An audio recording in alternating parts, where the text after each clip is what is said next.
Hey guys, how's it going? Ghostly Rich with another episode of the Weekly Grinder. So today I'm going to rant a little bit about people who cheap out on the second half of their projects.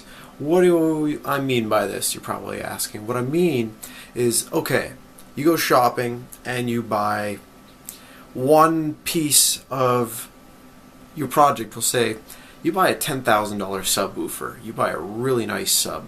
But then you need an amplifier to power this sub. And now it all depends on how much power you're giving this thing, which will make it sound nice. But you say to yourself, I might not need this thing to be very loud, so I'm going to spend $100 on an amplifier. Doesn't even matter. If you're going to spend $10,000 on a subwoofer, you should at least spend or match, around the same for the amplifier, or at least be able to power it all the way. Now, I'm not saying that you're going to ever use all this power, but it's also for control and makes things run it better. Underpowering something or, going halfway with the other piece, something's going to fail. Now, don't get me wrong. We'll say you buy a metal shock tower, or we'll say shock bracers, but you leave plastic shock tower. At least then you have a break point. That makes sense. But, leaving break points or something, that's fine. But what drives me nuts is especially with electronics, people will spend a crap load, say, on a motherboard, and then they're like, oh yeah, I've got a really nice motherboard, and then they buy the cheapest graphics card they can. It's why you upgrading your system. It's like having a really fast processor, really fast everything, even a really fast graphics card, but then saying, I'm going to throw 4 gigs of RAM in it. Why? Because I can cut budget there. You should always save up and just do everything, at once. Or, if you want to, wait on the other stuff. Buy it all, and the part that you have to cheap on, wait.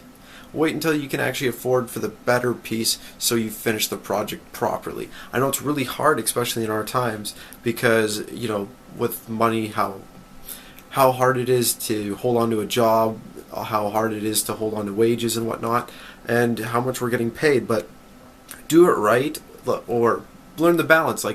Don't buy something really good and then buy something really crappy to work with it, because something's got to give. Instead of buying something really good and really crappy, buy 2 things that are mediocre. Or buy the really good thing and save up for the other piece. Don't just blow. That's what drives me nuts, because I'm an installer by trade, and what will happen is I'll go into a house, someone will buy a really wicked TV, we'll say an 80-inch Sharp, and then they'll buy themselves a $100 soundbar and then say, why does the sound so crappy? Oh, I should have probably bought another TV. Well, not that I like Sharps, but it's still the fact that you should have bought yourself either a really nice soundbar for $300 or $400, or bought yourself something that would actually sound good.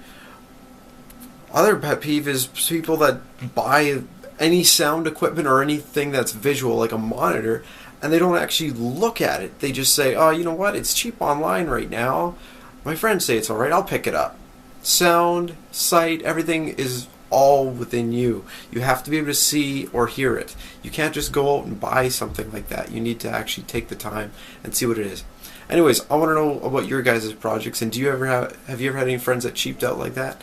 Or do you have any projects you regret and you cheaped out on a little bit, and say the result? Let me know in the comment section below. Like and subscribe. Thank you very much.